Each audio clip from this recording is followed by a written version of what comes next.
Muy buenas tardes, bienvenidos de nuevo a Miradas Viajeras Magazine, bienvenidos de nuevo a Movistar Plus, a Negocios Televisión, la tele del turismo, para esos más de 2.100.000 telespectadores que todos los fines de semana nos seguís. Fíjate, esta tarde cuando venía a los estudios, venía pensando en qué te iba a contar y cómo iba a comenzar esta nueva andadura, este nuevo capítulo en el que, como siempre, queremos contarte destinos, experiencias, pero sobre todo instantes y momentos de lugares recónditos del mundo que tienes que empezar a agendar para tu próximo viaje. Y sin embargo, me ha venido a la cabeza como un martilleo constante ese informe, esas cifras que Turespaña ha sacado al respecto del comportamiento del sector turístico y las previsiones para esta temporada. Fíjate, tan solo te voy a dar un dato: 85 millones de viajeros es lo que se prevé que este año lleguen a España. Si recuerdas, porque te lo he contado aquí muchas veces y porque si tiramos de hemeroteca el dato está claro,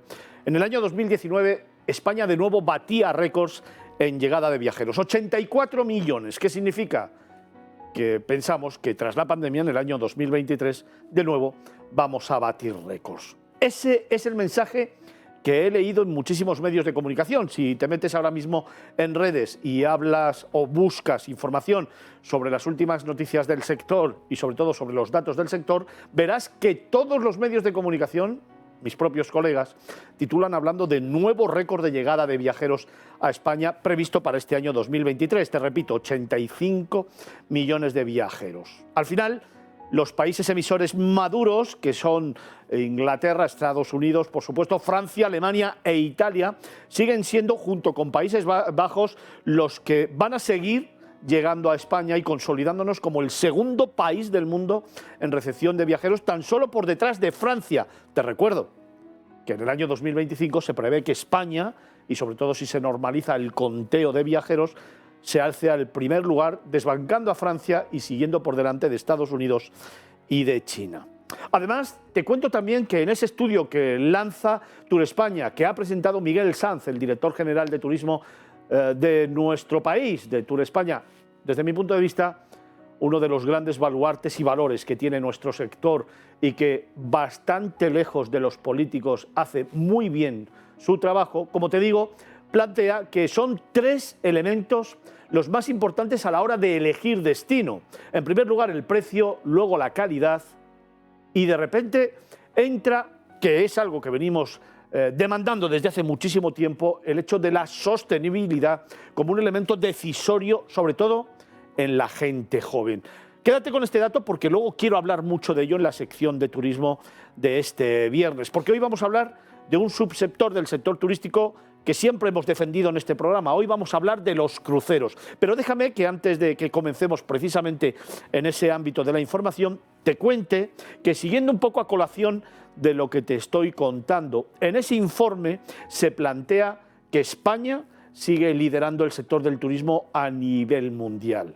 Pero claro, si los tres valores fundamentales que dicen que son los elementos de decisión para venir a nuestro país son, como te digo, calidad, precio y sostenibilidad, hay un mensaje que me llama mucho la atención y es que ya no estamos hablando de cantidad, estamos hablando de calidad, algo que vengo demandando, defendiendo y casi exigiendo desde hace muchísimos años.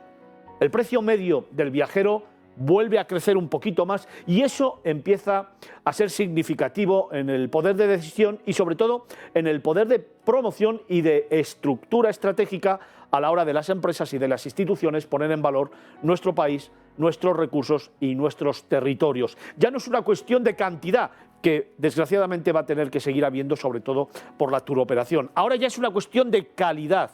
Una calidad que se ve refrendada precisamente en que los viajeros españoles siguen creciendo en precio medio por día y por persona. 165 euros, entre 165 y 168 euros por persona y día un viajero español deja en nuestro territorio, mientras que un extranjero está en torno al 135 euros, siempre que no venga por la turoperación, puesto que ahí sí que se baja a 69 euros por persona. Está claro que sigue siendo el viajero español el que le confiere a nuestro país una calidad por encima de todo lo demás. Está claro que el debate ahora comienza a ser que para que España siga siendo líder y sobre todo muestre esa fortaleza país en el mundo, tenemos que seguir apostando por la calidad frente a la cantidad. Y está claro, por otra parte, que también las nuevas generaciones empiezan a moverse y empiezan a hacerlo basando su estrategia decisoria en elementos que hasta ahora no habíamos tenido como estrategia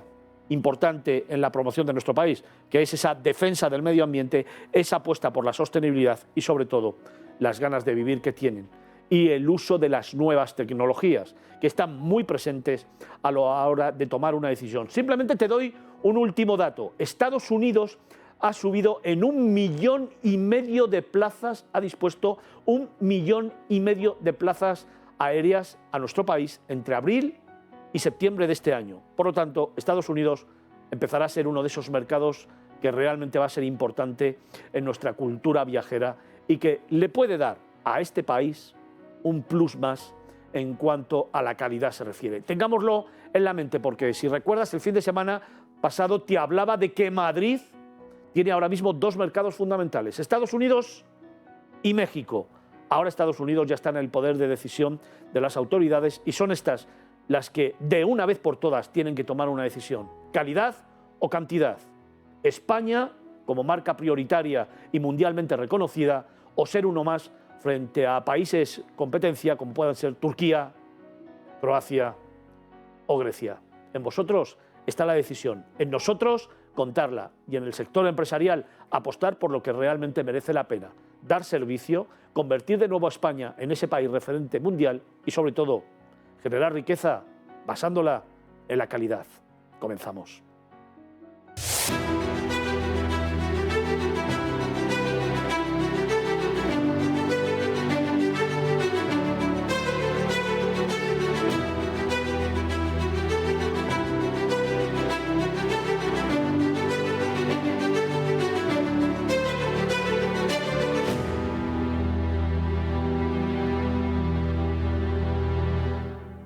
Vamos a comenzar un nuevo itinerario, un nuevo camino aquí en Movistar Plus, en Negocios Televisión, en Miradas Magazine, en Miradas Viajeras Magazine, y lo vamos a hacer contigo, que eres el verdadero protagonista de esta historia. Comenzamos un nuevo capítulo y te lo presentamos en nuestro sumario.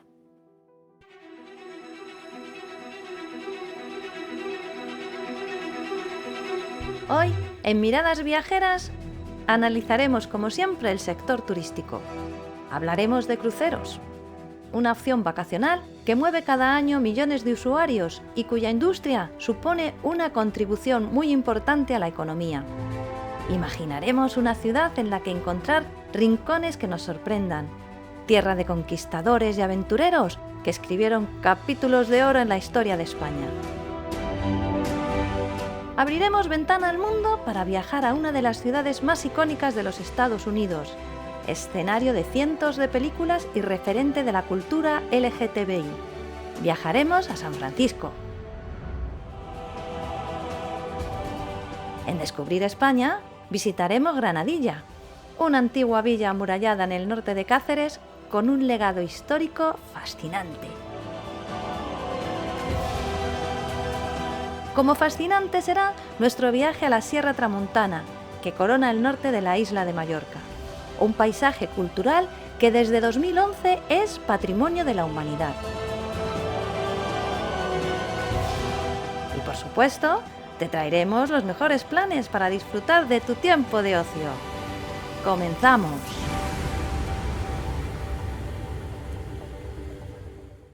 Apasionante, apasionante el día de hoy, apasionante los contenidos que tenemos preparados para este viernes, que podrás volver a ver en nuestras redes sociales, podrás volver a ver en YouTube, pero sobre todo podrás volver a ver el sábado y el domingo para esos más de 2.100.000 telespectadores que nos seguís todos los fines de semana. Comenzamos, como siempre, hablando de turismo.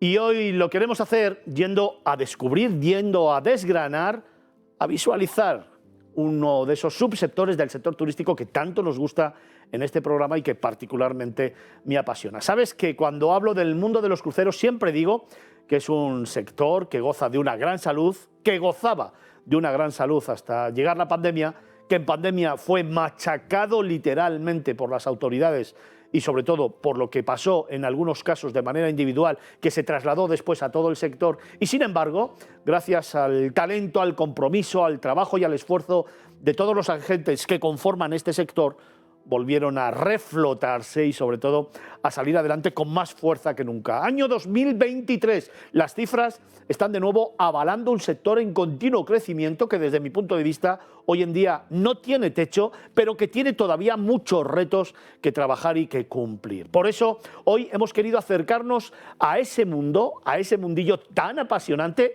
tan diverso y que ofrece tantas alternativas al viajero. Un sector y un mundo maravilloso que hoy queremos descubrirte de la mano de Alfredo Serrano. Es el presidente de CLIA España.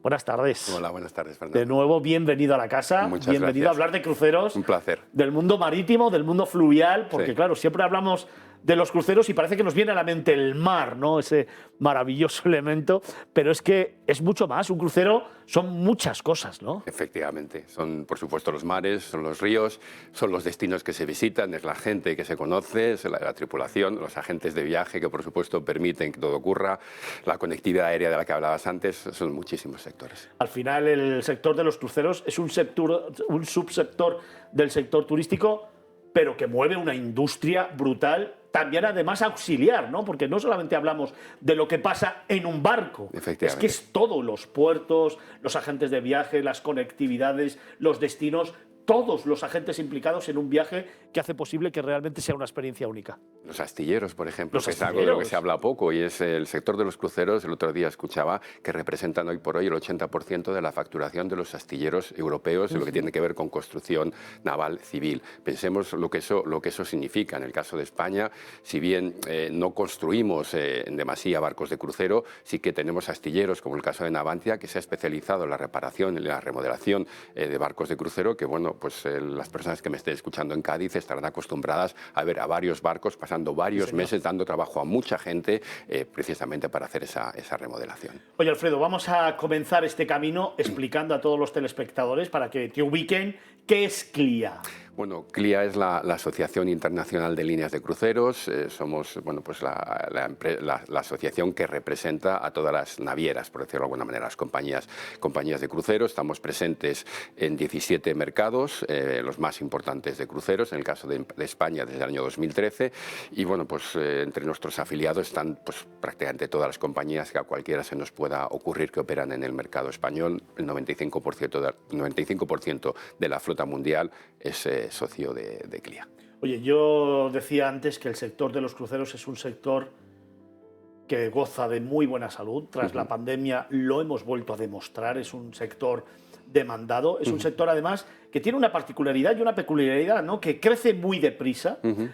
Creo que las cifras previstas para este año 2023 están en torno a los 31,5 millones de pasajeros, pero es que inmediatamente para el 2024 se prevén 34,5 millones, para el 2025 37 y para un poquito más, casi 40 millones de pasajeros. Un sector en continuo crecimiento.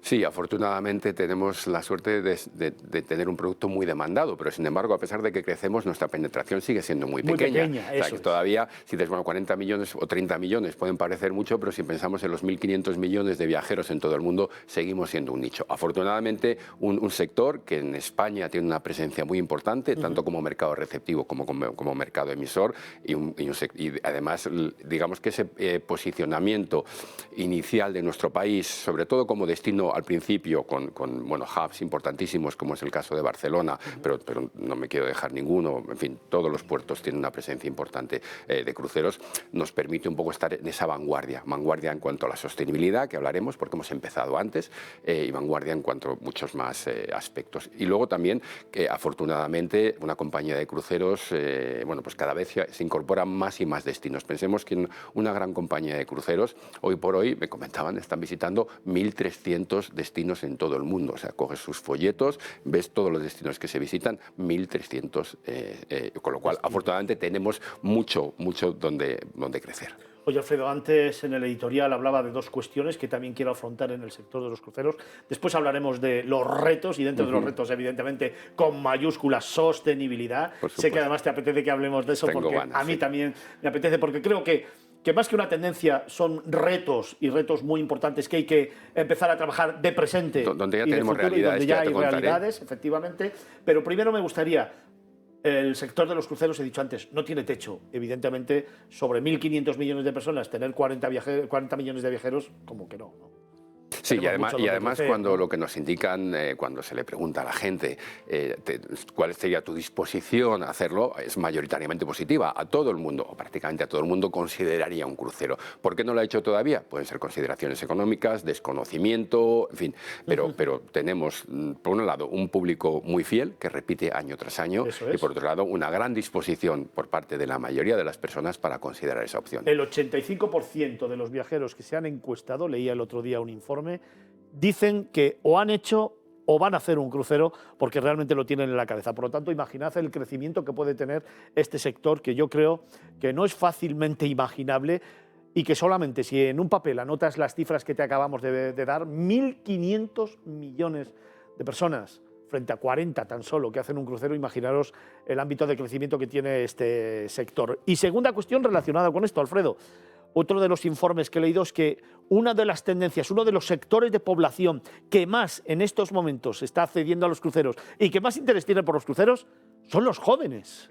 La verdad es que es una tendencia que llevamos tiempo trabajando y nos satisface poder empezar a ver esos frutos. Es verdad que las compañías han hecho mucho por adecuar su oferta a lo que precisamente pueda demandar esas generaciones millennials o Z, o bueno, ya a veces me pierdo en el nombre, pero bueno, esas generaciones más jóvenes, incorporando pues toda la tecnología, el tipo de experiencia que quieren vivir. Y luego también pensemos que muchos son hijos y de personas que han hecho cruceros, es decir, han hecho cruceros de niños y luego cuando se independizan, cuando se emancipan, pues luego por supuesto ya conocen el producto y lo que quieren es, bueno, pues disfrutarlo, pero ya de otra manera. Oye, te estaba escuchando y me reía porque vamos a poner ahí un poquito de humor. Cuando se emancipan ya casi que no. Cuando siguen en casa de sus padres empiezan a vivir y le piden hacer un crucero con sus amigos o con sus novias, porque anda, que para emanciparse ya sabes que hay que echarles casi, ¿no? Oye, Alfredo, otra cuestión que me interesa mucho hablar contigo. A ver, los cruceros siempre han sido sinónimo de seguridad y además se ha llevado hasta extremos insospechables, se sigue haciendo. Por supuesto. También han sido sinónimo de sanidad y de salud. Algo que lo digo de esta forma casi un poco cabreado, ¿no? Porque en la pandemia habéis sido uno de los sectores más demonizados, que yo sigo sin entender las decisiones que se han tomado al respecto de los cruceros en pandemia. Pero ahora también se apuesta por la tecnología, que siempre ha estado muy presente, y sobre todo por la sostenibilidad. Vamos a empezar a desgranar cada una de estas cuestiones. Seguridad, casi lo voy a dejar un poco aparte porque evidentemente es una premisa absolutamente fundamental en un viajero y en un crucero, pero sí me quiero referir un poco, y muy rápidamente porque es algo que ya hemos vivido, por qué se trató así a los cruceros en pandemia. Tú y yo lo hemos hablado en alguna entrevista y yo sigo sin encontrarle una explicación. Bueno, yo creo que el sector de los cruceros, cuando precisamente tú mismo hacías la reflexión, hacíamos del porcentaje que representamos con respecto al total de los visitantes o de los turistas que en el mundo, es un sector que para muchos, y eso es una bendición para ciertas cosas, a veces se convierte en una pequeña maldición, es muy visible, es muy notorio. Son grandes barcos, llegan, se les ve, normalmente al ser los menos contaminantes y los visualmente más atractivos, los puertos los suelen colocar más cerca de la ciudad, porque, bueno, pues ya puestos, si vas a ver un barco, mejor ver un barco como los que estamos proyectando ahora que no pues otro tipo de tipología. Y bueno, pues tenemos esa visibilidad. Cualquier cosa que ocurre a bordo de un barco tiene una gran notoriedad en los medios de comunicación. Yo recuerdo, por contar una anécdota, en el peor momento, uno de los peores momentos de la pandemia, cuando las cifras de contagiados en España se contaban en los miles, era noticia que a bordo de un barco había habido 4 contagiados. Decía, pero vamos a ver, si es que estoy leyendo la sexta, y eso habría telediarios en algunos casos. Cuando acto seguido hay 4 en un barco y ayer en España hubo 8.000 o 10.000 contagiados. Es el miedo a una ciudad flotante encerrada de la que no puedes salir? Yo creo que también, yo lo achaco también al desconocimiento. Hay mucha gente que todavía no ha experimentado un barco, no ha estado. Yo creo que ese miedo, ese temor no ocurría entre las personas que han estado a bordo de un barco, porque si bien evidentemente es un espacio cerrado, saben de los medios de los que se dispone, saben la profesionalidad con la cual se toman todos los aspectos sanitarios, saben de los protocolos que había ya de antes del COVID, con lo cual tienen esa mayor tranquilidad, pero evidentemente ante lo desconocido. Y mucha gente, cuando habla de referencias de un barco de cruceros, habla de referencias, no sé, el Titanic, que no era un barco de crucero, era un barco de transporte, sigue siendo una referencia que existe. Es decir, no hay unas más recientes. Prácticamente todo el mundo ha viajado en un avión, sabe lo que ocurre a bordo, o en un tren. Todavía no todo el mundo ha viajado en un barco de crucero. Yo entiendo que tienes que ser políticamente correcto, así que yo voy a decir la opinión. Evidentemente, el desconocimiento, pero sobre todo la falta de formación y la falta de preparación de instituciones y de los poderes que tenían que tomar las decisiones acerca de qué se hacía o qué no se hacía. Cuando tú desconoces un sector, cuando tú desconoces por dentro una industria y cuando tú desconoces todo lo que nos está contando el presidente de CLIA en España, Alfredo Serrano, evidentemente tomas decisiones erróneas. Y sobre todo, el gran problema de esto es que machacas un sector que había trabajado la seguridad y la salud por encima de todo. No es normal que en un autobús o que en un tren sí que se pudiera viajar, o en un avión, hablando de los mecanismos de seguridad y sobre todo de cómo se recicla el aire, el oxígeno y cómo se evitaba el contagio dentro de los aviones, y que no se tenga en valor ni en cuenta todo lo que los cruceros habían hecho, que por cierto llevaban bastantes más años trabajando eso que otros medios de transporte. En fin, cierro capítulo, no lo vas a decir tú, ya lo he dicho yo, con lo cual vamos a ir a lo positivo. Se sigue trabajando, se sigue apostando, se sigue creciendo en la industria, y ahora hay un capítulo muy importante que son esos retos de presente y de futuro. Cuando hablamos de retos siempre la gente habla de futuro, no. Retos de presente, retos de futuro. Yo creo que una buena comunicación, que es muy importante.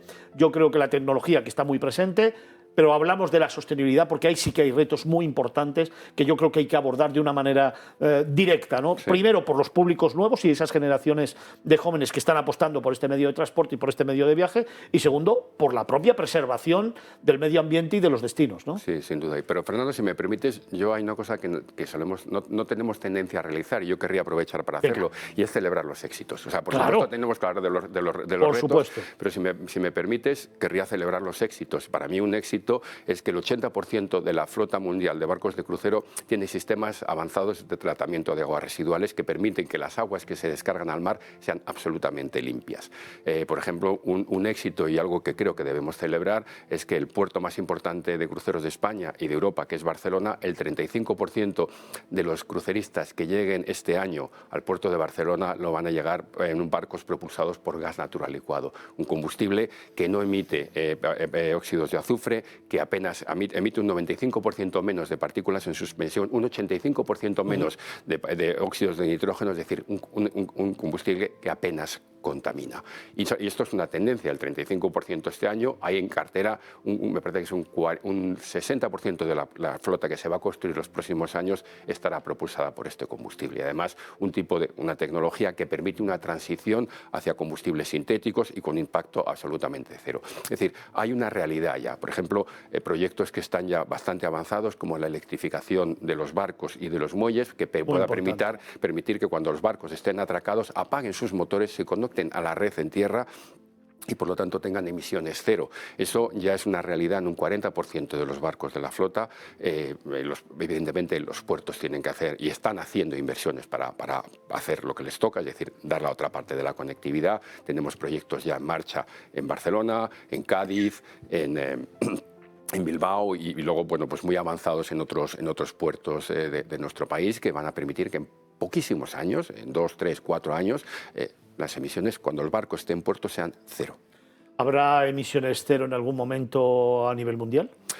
Por supuesto. ¿En el sector de los cruceros? Por supuesto. O sea, nosotros, en cuanto a lo que tiene que ver, el último reto que nos queda, que es la descarbonización, es decir, de las emisiones de CO2, tenemos el compromiso que para el año 2050 seremos emisiones cero. Para el año 2030 nos hemos comprometido a reducir nuestra intensidad en carbono en un 40%. Es decir, estamos dando pasos muy rápidos, pero también es verdad que no depende solamente de nosotros. Nosotros somos operadores de barcos. No los construimos, ni construimos los barcos, ni construimos los motores, ni desarrollamos los combustibles. Podemos utilizarlos, lo mismo que pasa con las compañías aéreas en la parte que les toca. Necesitamos más inversión pública y nosotros también estamos haciendo nuestra parte para que se desarrollen y estén disponibles todas esas tecnologías. Yo creo que ahí hay una labor de concienciación de todos los agentes que conforman el sector de los cruceros, ¿no? Yo creo Tanto que sí. los fabricantes, evidentemente, los armadores, como evidentemente vuestras asociaciones que representáis a todas las compañías, como las instituciones que al final son los que reciben el barco. Y si me permites, yo creo que la primera parte ya está hecha. O sea, el sector de la construcción naval, el sector de los cruceros, los operadores de cruceros, estamos concienciados invirtiendo mucho dinero. Uno de los retos, y estamos totalmente comprometidos con el Pacto Verde Europeo, con el famoso Green Deal o las iniciativas Fit for 55. Lo que nos falta es más inversión pública por parte de todos los estados para precisamente lo mismo que se está haciendo con el vehículo privado, lo mismo que se está haciendo con otros medios de transporte, que se invierta, pero no para los cruceros, que también para todo el transporte marítimo, que nosotros no somos menos del 1% del transporte marítimo, y el problema actualmente el transporte marítimo representa el 3% de las emisiones de CO2. Nosotros somos el 4% de ese 3%. Se tiene que invertir mucho más para que esos combustibles y esa tecnología esté disponible a todos. Hemos hablado de la propulsión de los barcos, hemos hablado de la sostenibilidad, hemos hablado del respeto al medio ambiente, hemos hablado de las emisiones cero, pero hay otra cuestión que a mí me interesa mucho plantear dentro de esos retos de presente y de futuro, que es precisamente el tratamiento de las aguas residuales dentro de los puertos, que esto también es una asignatura, es una materia muy importante a tener en cuenta. Sí, bueno, con respecto a las aguas residuales, lo que comentaba anteriormente, el 80% o cerca del 80% de los barcos en operación en este momento tienen sistemas que llamamos avanzados de tratamiento de aguas residuales, es decir, similares o superiores en su performance a cualquier ciudad costera de nuestro litoral, es decir, para que esos residuos, que esas aguas que tienen que acabar en el mar, bueno, pues sean aguas limpias, ¿no? O sea, que en todo caso, y luego el 100%, la totalidad de los barcos que se van a construir tendrán esa tecnología. Y un punto importante, hablando de aguas, que no quería olvidar, especialmente en esta temporada de sequía que se nos viene encima, es precisamente, y es quizá un buen ejemplo de lo que es el sector de los cruceros, que lleva mucho tiempo trabajando en temas de sostenibilidad. No somos nuevos de esta materia, ni mucho menos. El 80% de las escalas que va a recibir el puerto de Barcelona este año será con barcos que son autosuficientes en generación de agua dulce. Solamente un 20% se va a abastecer de agua cuando esté en Barcelona. Y eso es una tendencia creciente. Si hubiésemos visto las mismas cifras hace 5 años, estaríamos cerca del 40 o el 50%. Ya somos el 80%, creo que muy pronto estaremos en el 100%. Es importante esta reflexión. Luego te quiero preguntar también al respecto de los cruceros fluviales, pero antes de que entremos un poco en materia viajera, ¿no? Estamos hablando del sector, pero también quiero hacer referencia un poco a la materia viajera para todos los espectadores que nos estáis siguiendo, a ver si os sacamos ese gusanillo para viajar este año en crucero, que además la temporada está abierta, está en pleno auge. ¡Ojo! Porque las plazas se van agotando y luego al final te vas a meter, vas a querer reservar algo y te va a costar una pasta. O sea que vamos a intentar empezar a reservar ya mismo y a planificar tu próximo viaje. De eso lo vamos a hablar con el presidente de CLIA, con Alfredo Serrano, que hoy de nuevo está con nosotros aquí en Movistar Plus, en Negocios Televisión, en Miradas Viajeras Magazine, para esos más de 2.100.000 telespectadores a los que, atentos, le quiero hacer otra pregunta. Alfredo, tenemos otro problema y otro reto que resolver que no quiero dejar de lado ni quiero esconder, porque claro, hay mucha gente que nos estará viendo de puertos tan importantes como por ejemplo Barcelona, donde en algunos casos se ha demonizado, ¿no?, la llegada de los cruceros. Claro, tú antes, fíjate, decías algo que a mí enseguida me ha venido a la cabeza una radiografía. Llega un barco precioso, maravilloso, atraca en el puerto de Barcelona y de repente, como me contaba un amigo un día, hordas de gente van al puerto y empiezan a invadir o a recorrer Barcelona. Ha habido muchas instituciones y sobre todo muchos políticos que han querido erradicar precisamente la llegada de los cruceros, precisamente por no saber gestionar el turismo en esa ciudad, por no tener ni idea de cómo se trabaja el sector de los cruceros y sobre todo por preservar una idea de la que tampoco tienen ni idea porque no conocen su propia ciudad. ¿Qué está pasando con esta tendencia en algunos puertos tan importantes? Eso, como Málaga, que por cierto ha crecido muchísimo. Ahora Coruña empieza a crecer también en la llegada de los cruceros. Barcelona, Valencia. Bueno, yo creo que, a ver, intento ver la parte positiva en todo, y cuando me encuentro con estos problemas, son problemas del éxito, es saber gestionar el éxito.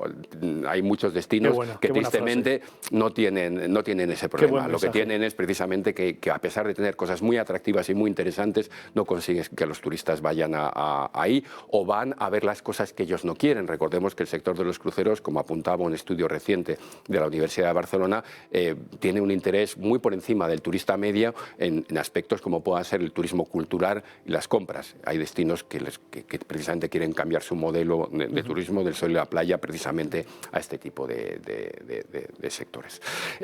Bueno, pues a ver, yo creo que lo has apuntado bien. Yo creo que lo que en nuestro país ha pasado y en bastantes destinos es que se ha trabajado bien la promoción, pero se ha obviado la gestión. Turismo es bueno, lo sabemos todos los que estamos aquí. Yo creo que todos somos turistas y además es un derecho irrenunciable de todos nosotros, que nace, como alguien me recordaba el otro día, de las vacaciones pagadas, una conquista social de hace muchos años que se nos ha olvidado. Hay gente que ahora parece que le molesta que gente de clase media pueda hacer turismo, y además cuando vienen de partidos tradicionalmente que se han hecho, bueno, pues que dicen defender a esa y dicen que la solución a ese problema es encarecer los precios y que solamente puedan viajar los ricos. Yo, bueno, pues algo dentro de mí se revela, ¿no? Pero dicho todo esto, yo creo que lo que ha pasado y lo que sigue pasando es que ha habido un déficit de gestión del turismo. Y luego también hay corrientes que son respetables, que yo no comparto en absoluto, que lo que buscan es el decrecimiento económico. Si buscas el decrecimiento económico, buscarás el decrecimiento turístico. Si quieres buscar el decrecimiento turístico, ¿quién es el objetivo más fácil? Pues estos grandes barcos que vienen con mucha gente, porque son más fáciles de poner un impuesto, intentar poner una limitación, de controlar, que bueno, pues el resto de turistas que te puede llegar pues por 50 canales diferentes. Entonces, bueno, pues lo reconocemos. Nosotros no nos hace cambiar nuestra hoja de ruta. Nuestra hoja de ruta es, por supuesto, la sostenibilidad medioambiental y la absoluta colaboración con las autoridades para, si hay estudios serios que identifican que se está produciendo alguna congestión producida por los cruceros, trabajar con ellos para poder abordarlas. La verdad es que tienes toda la razón. Lo que pasa es que yo también haría un llamamiento a mis compañeros del mundo de la comunicación. No se puede plegar uno a los intereses de determinada gente que de forma partidaria, egoísta y muy poco responsable utiliza nuestra profesión para lanzar un mensaje erróneo que tiene muchas veces un interés muy concreto, como nos estaba contando ahora mismo Alfredo Serrano. Yo creo que deberíamos ser responsables con lo que contamos, ser coherentes con lo que tenemos, y si estamos en una localidad, en una provincia, en una comunidad autónoma, evidentemente habría que hacer un análisis muy exhaustivo, muy profesional y muy coherente para demostrarle a la ciudadanía que probablemente el turismo sea su forma de vida más auténtica y que sin él probablemente no tendrían el modus vivendi que tendrían o que tienen en estos momentos, que disfrutan en estos momentos. Así que alguno se lo tendría que hacer ver. Oye, Alfredo, otra pregunta que te quiero hacer. Claro, has hablado de la sequía. Has hablado del problema que tenemos en estos momentos, muy importante, y que probablemente se acucie en los próximos años. ¿Qué pasa con los cruceros fluviales? Porque, claro, va a haber ríos que igual no van a poder ser navegables. No sé si en esta temporada, pero en alguna que viene, a lo mejor, si continuamos en esta tendencia, sí, ese cambio climático que muchos no quieren asumir ni quieren ver, se está produciendo en grandes ríos de Europa, como pueda ser el Rin, el Danubio, el Volga. Efectivamente, hemos tenido episodios, bueno, pues una situación lógicamente preocupante. Las compañías de cruceros, pues lógicamente lo que también están haciendo es tener una mejor planificación, mejor previsión, en la medida de lo posible, una mejor comunicación con el cliente, y lógicamente son fenómenos naturales que tienen difícil solución por parte del sector. Lo que, bueno, afortunadamente también lo mismo que ocurre con el transporte marítimo, cada vez hay más ríos que se están abriendo a este tipo de turismo. Y bueno, pues tener la certeza y la tranquilidad de que si las compañías de cruceros están programando un barco o un crucero, es porque va a ser una experiencia buena, segura y satisfactoria. Me quedo con el mensaje de que vosotros desde CLIA también tenéis esto en el objetivo, y que por supuesto lo vais a trabajar, intentar poner soluciones o por lo menos hacer vuestras aportaciones a la industria. Por supuesto, por supuesto. Alfredo, a mí me gustaría, tengo que ir terminando, que a esa cámara 4 lanzaras un mensaje a todos nuestros espectadores. El que tú quieras, evidentemente hay que viajar, tenemos un techo que está muy lejos todavía, al que hay que llegar entre todos, pero es que los cruceros son toda una experiencia. Sí, la verdad es que yo creo que los cruceros es la experiencia turística perfecta. Yo creo que tienen lo mejor que puede tener el turismo, se disfruta como yo creo que en ninguna otra experiencia. Tienes el mejor servicio, la mejor diversión, la mejor gastronomía, puedes disfrutar de los destinos más exóticos, o también volver a visitar otros que has conocido y que has visitado muchas veces. Realmente es una gran experiencia. Decías anteriormente que realmente la temporada de ventas está funcionando bastante bien, y yo animaría a la gente a cuanto antes tomar su decisión, porque es verdad que el mercado español siempre es un mercado que es un poco más de última hora, pero pensemos que en un gran barco hay españoles, hay italianos, hay alemanes, hay franceses y hay ingleses y norteamericanos, que es un público muy importante. Toda esa gente ya ha hecho su reserva. No te quedes sin el mejor camarote o el camarote que tú quieres en el barco que tú quieres por estar dudando y pensando que en el último momento vas a encontrarlo. Oye, Alfredo, ¿turismo fluvial o turismo náutico?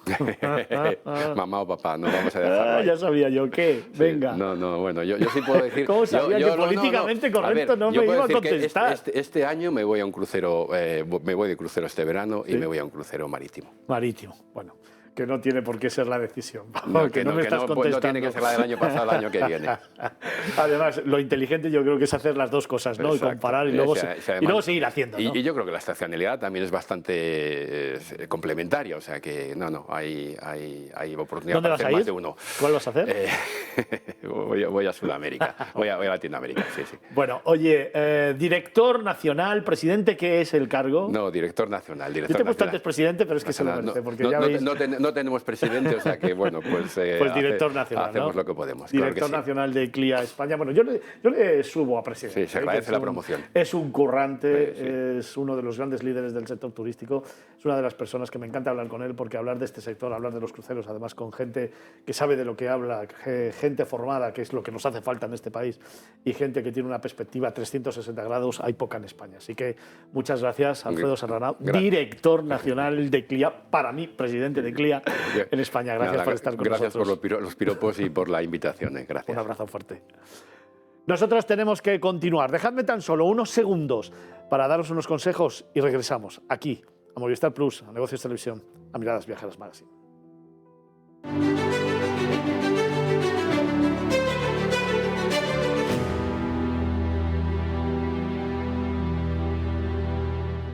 Nosotros vamos a continuar nuestro camino en Miradas Viajeras, en este maravilloso viernes previo a un fin de semana largo, a un fin de semana en el que vamos a poder disfrutar de los viajes, en el que vamos a volver a experimentar, a sentir y a compartir experiencias con los nuestros, que es lo que nos gusta. Un fin de semana en el que volver a vivir. Así que vamos a comenzar a contarte historias y a desvelarte destinos, como por ejemplo en el que al son de esta música y de estos acordes que me acompañan, tenemos preparado para ti. Fíjate, como siempre te cuento en esta tarde de viernes y en este instante, es momento de parar el tiempo. Es momento de respirar profundamente y dejarse llevar, poner todos los sentidos a disposición de una experiencia única, estar tranquilo y visualizar lo que te quiero contar. Es momento de transportarnos en el tiempo y de descubrir un único rincón de esos que te van a contar una historia diferente. Es el momento, aquí en Miradas Viajeras, de imaginar.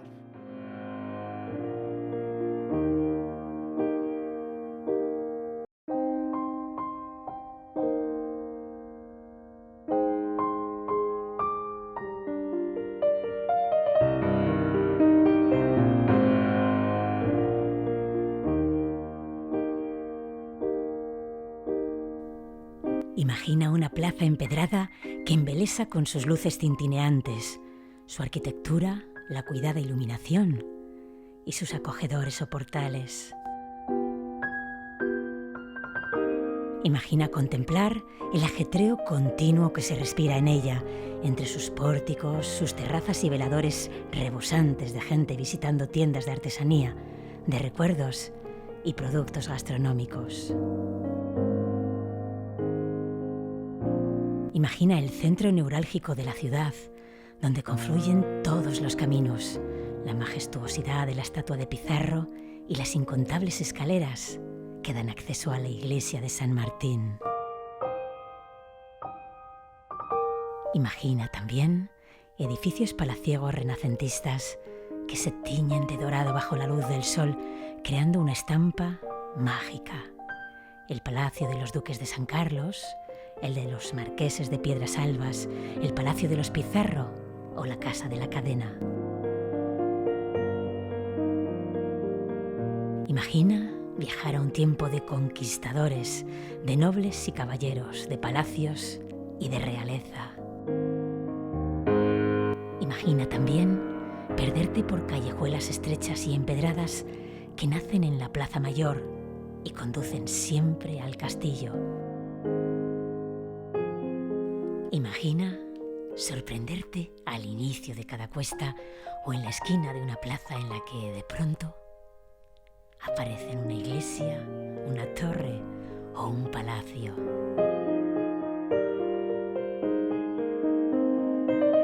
Imagina un camino de rondas salpicado de torreones y almenas, llegar al castillo, una alcazaba árabe fortificada que corona la ciudad, y descubrir un espectáculo impresionante, unas vistas únicas.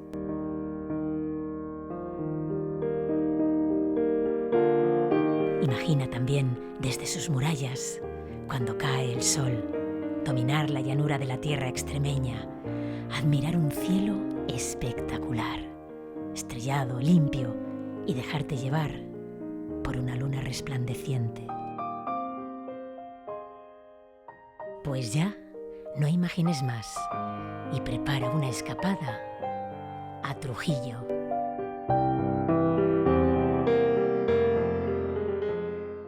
Vamos a continuar nuestro camino. Te vamos a seguir contando grandes historias y grandes viajes para esos más de 2.100.000 telespectadores que todos los fines de semana nos seguís.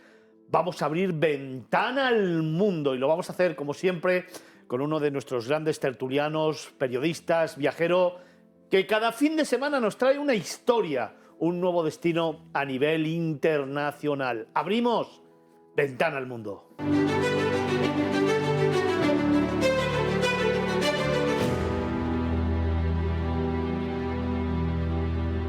Hoy nos vamos a ir a una ciudad maravillosa de los Estados Unidos. Imagínate, cierra los ojos y piensa esas imágenes en las que puedes visionar tranvías que van circulando por grandes cuestas, o el Golden Gate, o alguno que sea más cinéfilo, pensar en Alcatraz, en la isla de Alcatraz, o por ejemplo en grandes parques, o en ese muelle 39. Son muchos de los lugares que San Francisco nos regala y de los que hoy queremos hablar. Y lo vamos a hacer con David Vigorra, el director de la revista Q-Travel. David, buenas tardes. Hola, buenas tardes, Fernando. Vaya viaje bonito que acabamos de hacer y vaya lugar más emblemático que hoy queremos traer aquí a Movistar Plus, a Negocios Televisión, a Miradas Viajeras. Pues sí, realmente es una ciudad, es todo un símbolo. Después de Nueva York, de Estados Unidos, yo creo que es la ciudad más icónica que tiene el país y que tiene un carácter muy mediterráneo, muy cercano a nosotros.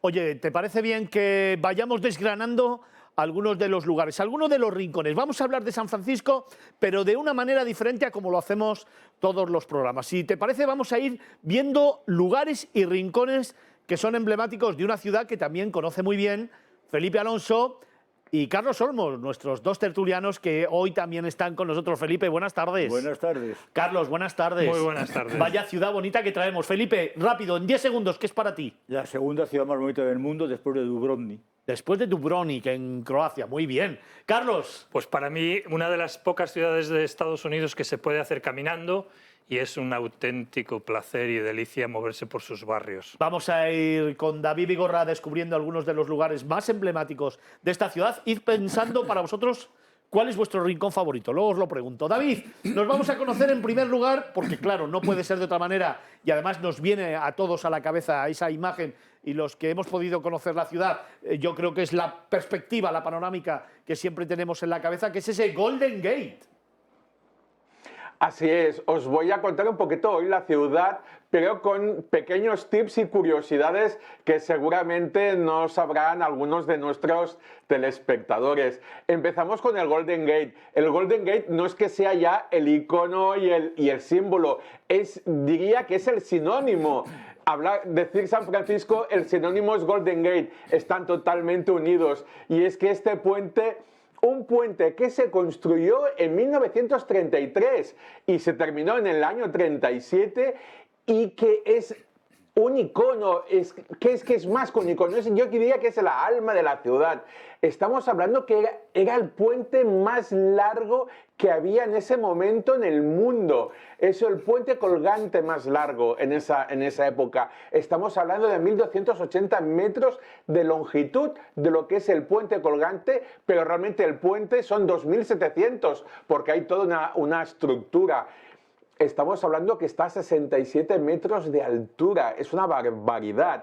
Y atentos, este terremoto, aunque hay gente que no se lo cree y espero que no lo podamos comprobar nunca, aguantaría un terremoto de 8 grados. Para que os hagáis una idea, es el terremoto que desgraciadamente ha habido hace pocos meses en Turquía. Para que os imaginéis la devastación, pues este puente estaría en pie. Otra cosa curiosa, y es que no solo se puede cruzar en coche, que es evidente, sino lo podéis hacer en bicicleta e incluso a pie. Como decía Carlos, es una ciudad que se puede hacer prácticamente todo a pie. Eso sí, ahora lo hablaremos a pie, pero con la lengua fuera, porque las subidas y bajadas son estrepitosas. Y otra cosa curiosa de este puente del Golden Gate, hubo una época que se llamaba incluso el puente de los suicidios. Aquí han muerto más de 1.500 personas que se venían y se tiraban, se suicidaban por esa altura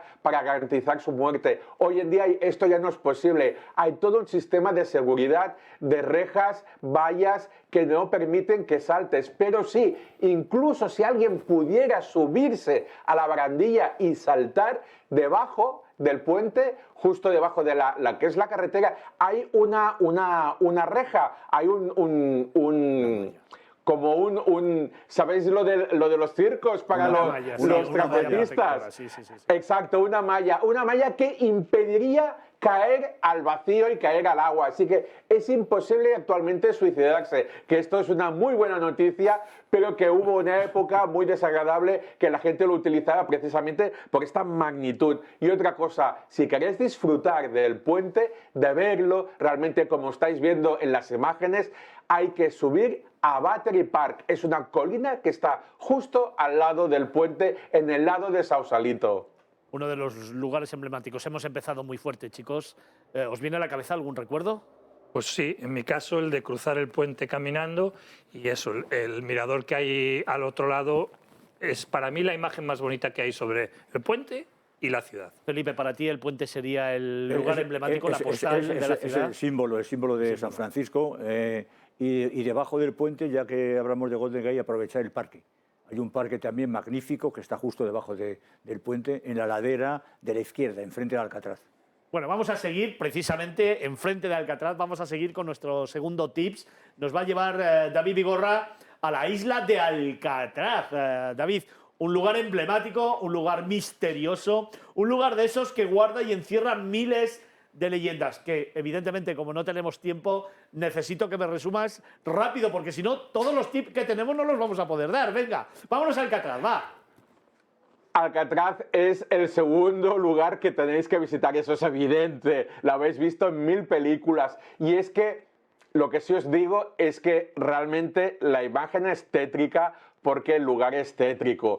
Es que la cárcel está idéntica como se dejó, como se cerró en 1962. Que se cerró no era la idea, porque se vendía como la cárcel más segura de todo Estados Unidos, le llamaban La Roca. Pues se cerró porque hubo una famosa fuga de 3 presos, y esta fuga provocó que se cerrara esta cárcel. Aquí podéis visitar todo, absolutamente todo. Impresiona muchísimo, son las celdas realmente pequeñas con un único camastro. Atentos también, cosas divertidas y anecdóticas, sobre todo para los aficionados al cine. Esa torre de vigilancia que tenía vistas sobre las aguas gélidas de la bahía y sobre la posible y única vía de escape que es a través del muelle, esa torre de vigilancia aún continúa allí intacta y es la torre de vigilancia que hemos visto también en 50.000 películas y series de televisión. Y a medida que vamos subiendo arriba, es donde están los edificios principales, ahí hay todo un circuito de celdas y realmente, y el famoso patio de Alcatraz, donde en las películas vemos a los protagonistas jugar y lo único que podían hacer esta media hora que podían salir. Es realmente un lugar para visitar, porque entiendes el pasado del país también. Ten en cuenta que aquí venían los peores delincuentes que no podían estar en ninguna otra cárcel del país, los traían aquí. Impacta, desde luego, impresiona, es una visita de esas que tienes que hacer si decides viajar a San Francisco. No te la pierdas porque realmente te vas a sentir protagonista de una de esas películas de las que nos está hablando David Vigorra, que siempre hemos visto y que yo creo que, bueno, que ha llevado a los grandes protagonistas, a los grandes actores y actrices del mundo del cine a protagonizar algunas de las historias, yo creo que más emblemáticas del cine. Oye, hablando de cine, David, yo creo que, fíjate, no sé si os pasa, San Francisco es la típica ciudad que aunque no se conozca o no se haya visitado, es como si la conocieras de siempre, porque ha estado tan presente en todas las películas. No sé, me viene, por ejemplo, a la imagen ese recuerdo de los tranvías, ¿no? Subiendo y bajando las calles. Sí, bueno, Hitchcock, por ejemplo, rodó varias películas de las suyas, de las más emblemáticas, en San Francisco y sí, el tranvía, desde luego, es una de sus imágenes más potentes y poderosas. Y más románticas también. Sí, bueno, que realmente no son tranvías, no tienen trole. Es lo que es el cable car famoso, que va por cable por debajo. Y hace años tuvo un problema porque se estropeó la máquina, que era una máquina muy antigua, del siglo XIX, y entonces se estropeó y tuvieron que estar parados una temporada. Es un tranvía muy divertido, porque subes y bajas por todas las cuestas. Al final hay una línea que acaba que luego hablaremos, creo, en el Fisherman Wharf, en el barrio de pescadores, y además te puedes subir y bajarte en marcha, con lo cual es mucho más divertido todavía. Ahora hay que tener cuidado con las bajadas en cuesta, porque las cuestas allí son tremendas. Oye, que nos lo cuente David. Vamos a hablar del tranvía. Venga, que yo creo que además para ti fue una gran experiencia. Así es, como ha dicho Felipe. Ten en cuenta una cosa, ya no te dejan subir y bajar. Está prohibidísimo. De hecho, incluso cuando vas sentado, porque vas sentado hacia afuera y sacas un poco las piernas, las patitas, te pegan bronca. Así que ya no puedes hacer eso. Ten en cuenta que San Francisco tenía 23 líneas de tranvía y ahora solo quedan 3 de este tipo de tranvía que le llaman cable car, porque efectivamente aquí se inventó un sistema, porque es que no se podía electrificar. Por culpa de estas calles que suben y bajan, no podían hacer un carenado eléctrico e inventaron este sistema que es realmente una cuerda que está en el suelo y va tirando del tranvía. Es muy curioso. Te acostumbras porque es un sonido muy peculiar que oyes todo el rato en la calle. Primero lo oyes muy flojito, el ruidito, y cuando se acerca el tranvía es cuando más se oye. Y es realmente una experiencia. Y la mejor de las tres líneas es la Powell Heights, la que va desde el mismísimo centro hasta el puerto, hasta Fisherman's Wharf, en el muelle 43. Imaginaos que va desde el muelle pues hasta arriba a lo que sería ahora la Castellana Recoletos con Cibeles. Va del mismísimo centro de la ciudad y es una experiencia imperdible de San Francisco. Oye, David, hemos hablado de Alcatraz, hemos hablado del Golden Gate, hemos hablado de los tranvías. Quizá con esas 3 particularidades, con esos 3 elementos, hemos hecho, yo creo que una radiografía de lo que es esta ciudad a nivel general. Pero luego hay otros lugares que a mí me apetece descubrir contigo. Por ejemplo, ¿qué te parece si nos llevas hacia el puerto, hacia los muelles? Sí, hay que empezar desde aquí. Yo nunca empezaría en una ciudad, y menos esta, ¿no? Desde el centro hacia afuera. y yo empezaría por fuera para empezar a subir. Y la vida de San Francisco se inició evidentemente en los muelles, en lo que eran los antiguos muelles de los pescadores, porque aquí habían pescadores. Y estamos hablando del muelle 43 y el muelle 39. Ahora el muelle 39 es muy curioso porque tenemos una colonia de leones marinos que viven aquí y viven permanentemente. Primero llegaron en busca de protección y la ciudad realmente creó un pequeño muelle, un pequeño cercado para que ellos pudieran vivir aquí porque buscaban la protección de la bahía, porque en la bahía hay muchísimos tiburones. De hecho, hay 13 variedades de tiburones distintos. Pues todo el muelle 39 tenemos el acuario, encontramos esta colonia de leones marinos y un gigante centro comercial de solo restaurantes de comida rápida al más puro estilo americano y de souvenirs. Pero no lo tenemos que decir de forma despectiva. El tema de comida rápida realmente se come muy bien y aquí podéis disfrutar de la mejor comida tradicional de San Francisco, que es la sopa de cangrejos servida en un pan redondo y rellena de esta crema de cangrejo, patata y alguna almeja. Realmente es una experiencia bastante divertida. Si queréis ya comer un poco mejor, nos vamos al muelle de al lado, Fisherman's Wharf, el muelle 43. Aquí hay restaurantes, marisquerías y restaurantes de pescado. Oye, déjame que vayamos avanzando muy rápido porque se me va el tiempo. David, hay una cuestión que a mí me gustaría contarle a los telespectadores y es que, aunque San Francisco tiene una zona de rascacielos, que evidentemente la tiene como buena ciudad americana, sin embargo, fíjate, a mí me llama muchísimo la atención su fisionomía por esos barrios en los que están las casas victorianas del siglo XIX y que realmente yo creo que son los que le dan el saborcillo diferente, ¿no?, a esta ciudad como una de las más bonitas del mundo y, como dice Felipe, su segunda ciudad más bonita del mundo. Sí, así es. Una cosa muy curiosa. Normalmente las grandes ciudades, cuando sales del centro, bueno, hay barrios que suelen ser barrios donde vive la gente y poco más. Aquí la gracia de San Francisco es precisamente salir del centro, porque encontramos barrios, hay 3 barrios concretamente, Alamo Square, Pacific Heights y Hawkesbury, donde encontramos las casas victorianas. Tener en cuenta que en la década de 1800 y 1900, a principios de 1900, se construyeron casi 44.000 casas de estilo victoriano, que la mayoría fueron destruidas en el terremoto de 1906, destruidas y quemadas. Y las que sobrevivieron ahora forman parte de la historia y de la cultura de la ciudad.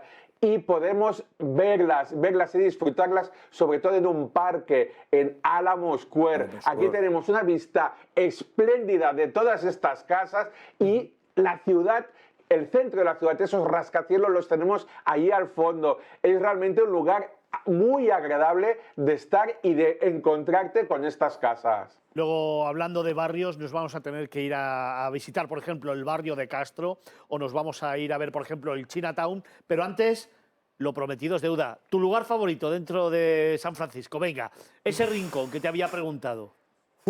Bueno, Carlos, entonces, paso para la Venga, pues mira, un lugar que no es demasiado visitado, que es el Jardín Japonés.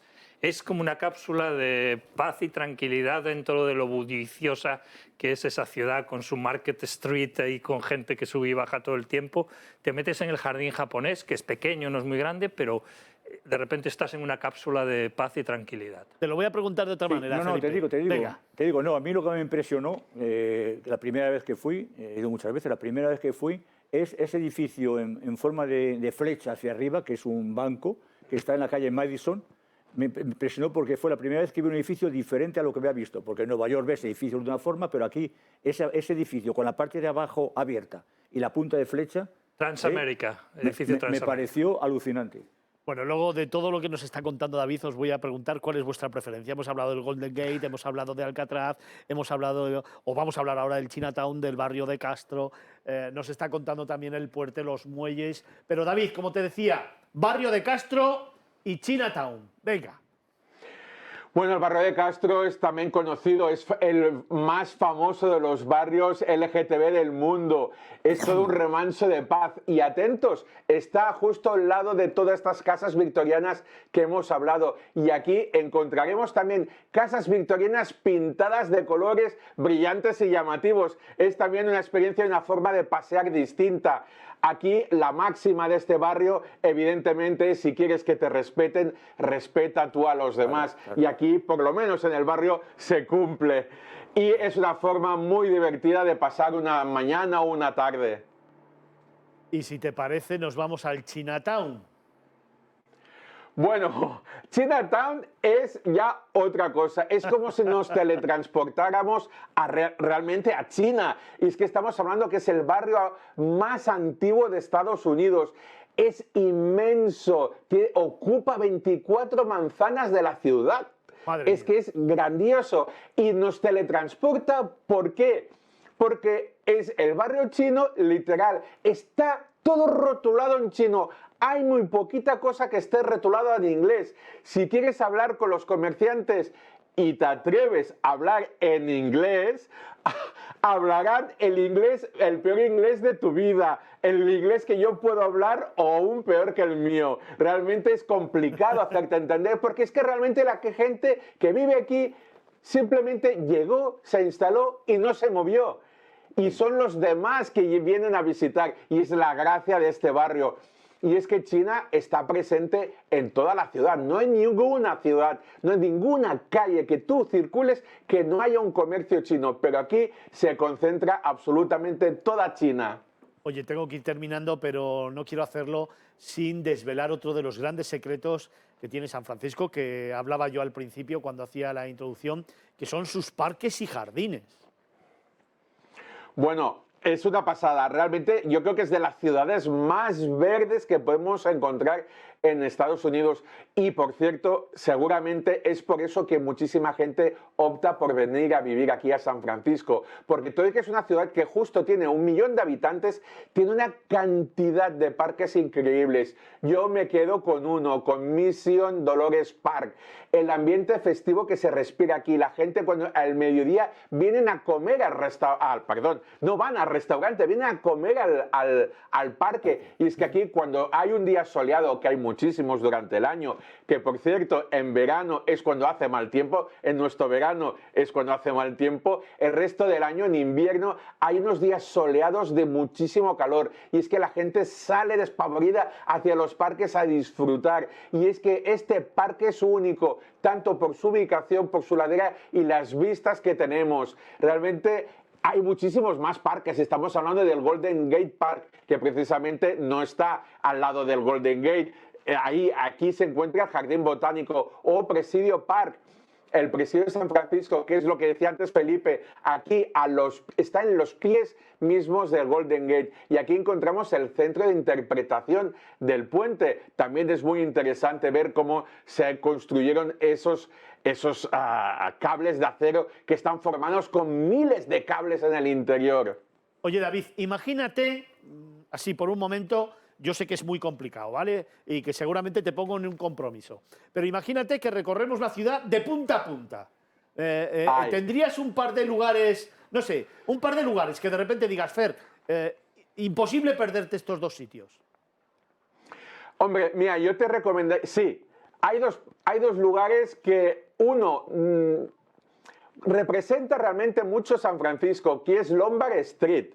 Y os cuento por qué. Es esa calle que podemos ver, también la hemos visto en muchísimas películas, que es zigzagueante, son todo curvas. Y es que, por culpa de estos desniveles brutales, y era una calle muy corta, la única opción que se les ocurrió en su momento es cómo bajamos una pendiente de 27 grados. Es que es muchísimo. Pues vamos a montar una calle en forma de zigzag y ahora se ha convertido en un atractivo. Pero realmente, como veis, es el resumen de esta ciudad. Una ciudad realmente con muchísimas laderas, muchísimas calles empinadas y aquí optaron por hacer este zigzag. Y otro lugar increíble, y desubicado. Esa es la gracia de ese lugar. Estamos hablando del Palacio de Bellas Artes. El Palacio de Bellas Artes es un icono neoclásico extravagante, una imitación romana y griega,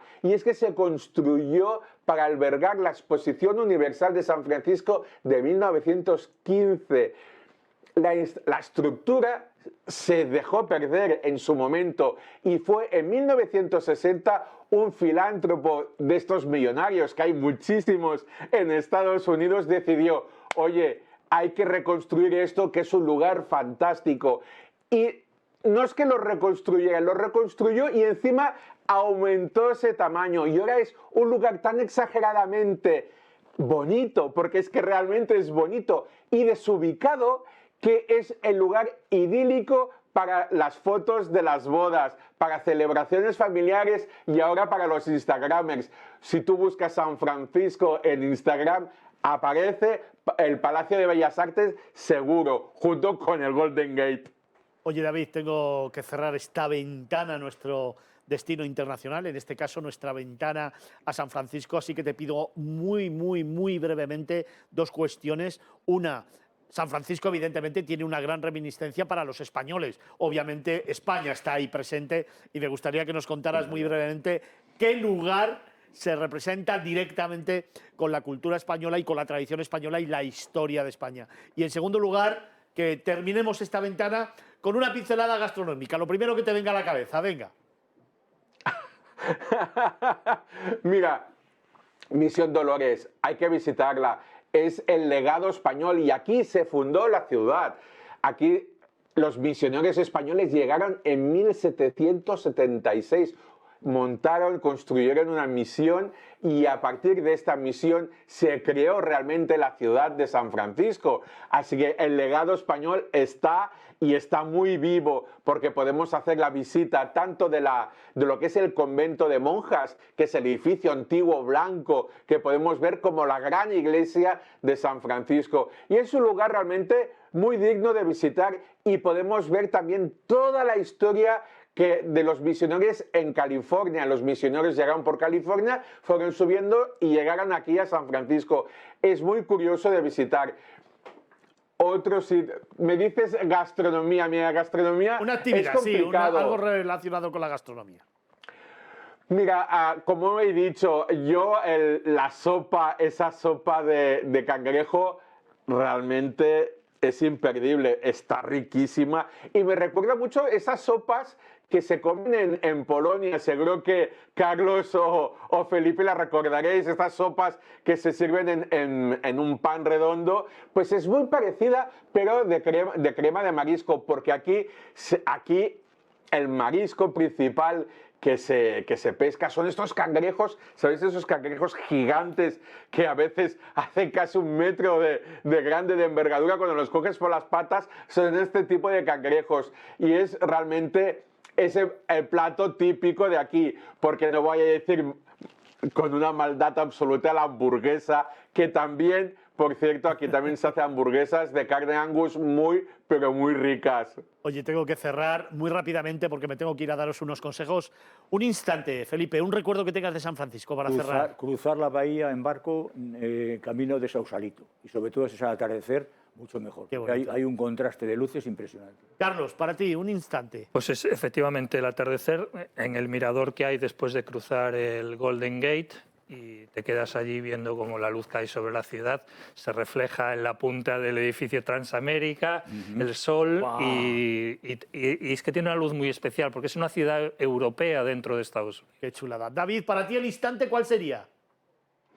Pues es coincidente, es la bahía, porque hemos hablado de San Francisco, pero la esencia de la ciudad viene otorgada por la bahía. Es que San Francisco está en una bahía y esa bahía, disfrutar de esa bahía, por ejemplo, en un paseo en catamarán o dirigirte a Sausalito en un ferry y sobre todo hacerlo por la tarde, ese atardecer, yo creo esa postal, casi parece un fondo de pantalla del ordenador, ¿no? De Windows, esa postal del Golden Gate al atardecer es algo que puedes vivir en muy pocos lugares del mundo. David, fantástico trabajo, nos has acercado a descubrir San Francisco de otra forma, con otra perspectiva, y realmente me queda grabado todo lo que nos has contado. David Vigorra, director de la revista Q-Travel, para esos más de 2.100.000 telespectadores que este programa tiene cada fin de semana. San Francisco, destino internacional, con la firma de David Vigorra. David, muchísimas gracias. Gracias a vosotros. Nosotros tenemos que continuar, hacemos tan solo una pausa para darte unos consejos y regresamos inmediatamente con más historias, con más destinos, con más viajes, aquí, en Negocios Televisión, en Miradas Viajeras Magazine.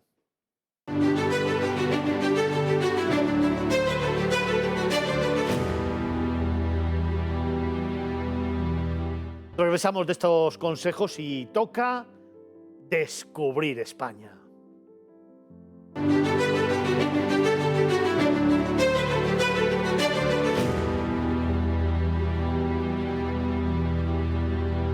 Hoy te voy a llevar a un lugar especial. Hoy te voy a llevar a un rincón del mundo donde a mediados del siglo XX se fueron consolidando en España la construcción de diferentes embalses para aprovechar las cuencas y cauces de los ríos, lo que causó la desaparición de pueblos tragados por las aguas y el traslado de sus vecinos a otras poblaciones. Pero uno de ellos desafió la llegada del agua, y si bien sus moradores tuvieron que abandonarlo, las piedras se revelaron desafiantes y nunca se sumergieron. Hablamos de la localidad cacereña de Granadilla. No es un pueblo abandonado, aunque no viva allí nadie y esté en restauración. Es un lugar vacío de personas, pero lleno de magia, misterio, tradición e historia. Allí se asentaron los musulmanes en el siglo IX, convirtiéndolo en un baluarte estratégico de la zona, que se mantiene desafiante ante la presencia del caudal del río Alagón, que conforma el embalse de Gabriel y Galán. La llegada, a través de una única carretera que termina junto a uno de los principales símbolos de Granadilla, su castillo, es todo un canto a la naturaleza y va anunciando lo que se va a encontrar más allá de la muralla, que en forma circular protege a toda la población. Un aparcamiento junto a la singular fortaleza, posiblemente almohade, sobre la que en el siglo XV se edificó la actual, el conocido como Castillo de los Alba, se debe definir con esa simple palabra, singular, dado que se está ante una construcción de cuerpo prismático central y 4 cuerpos semicilíndricos que se adosan a sus costados. Y desde allí, a patearse las calles, a ver cómo las piedras rezuman rebeldía, a ver cómo los suelos empedrados aún desafían al agua con los regueros abiertos por el centro de estas, para que el agua de lluvia vuelva a Gabriel y Galán, que se mantiene a la expectativa, quizás ya rendido, al saber que nunca fue capaz de inundarlas. Un poco más allá, la Plaza Mayor, en el centro del pueblo, rodeado de edificios que se han rehabilitado a lo largo de los años. Ahí están la Casa de las Conchas, el Ayuntamiento, la Casa de los Arcos. Y no hay que olvidarse de visitar la Iglesia de la Asunción del siglo XV. Mágico y misterioso. Eso es no solamente Granadilla, sino su entorno. Subir a las torres del castillo o a las murallas y contemplar el atardecer cuando el sol inunda con su última luz el embalse es comprender por qué este pueblo es indomable y por qué sus piedras jamás fueron sumergidas.